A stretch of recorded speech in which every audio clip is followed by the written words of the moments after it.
Nailagay ng Gilas Pilipinas ang kanilang sarili sa posisyon para sa isang pangarap na pagpasok sa paparating na Paris Games matapos buksan ang kanilang Olympic Qualifying Tournament o QT sa isang kahangahangang 89 laban sa 80 na panalo laban sa Latvia noong Miyerkules. Nagpakitang gilas ang Pilipinas sa unang quarter sa pamamagitan ng pagkamit ng 32 laban sa 16 na nakalamangan at hindi na nila binitawan ang kanilang abante.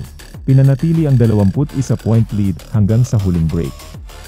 Nakayanan nilang makaraos sa isang nerbiyosong ika-4 na quarter, kung saan outscored sila ng Latvia ng 11 laban sa 2 at banta ang pagbabalik. Sa kabila ng pagbagsak sa huling period ng 24 laban sa 12, nagawang pakalmahin ng Gilas ang kanilang laro at simulan ang kanilang kampanya ng perpekto.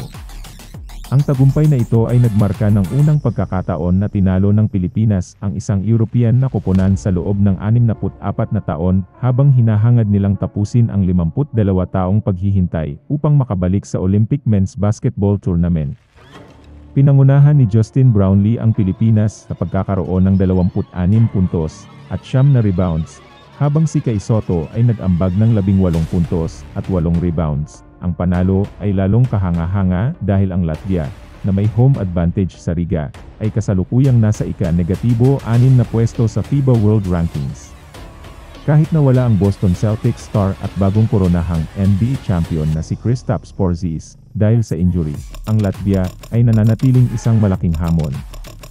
Susunod na makakalaban ng Pilipinas ang Georgia sa Huwebes.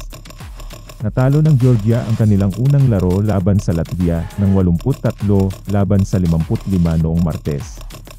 Ang dalawang nangungunang kuponan sa bawat grupo ng Oaks ay uusad sa semifinals at pagkatapos ay sa final, kung saan isang kuponan lamang ang makakakuha ng tiket patungong Paris.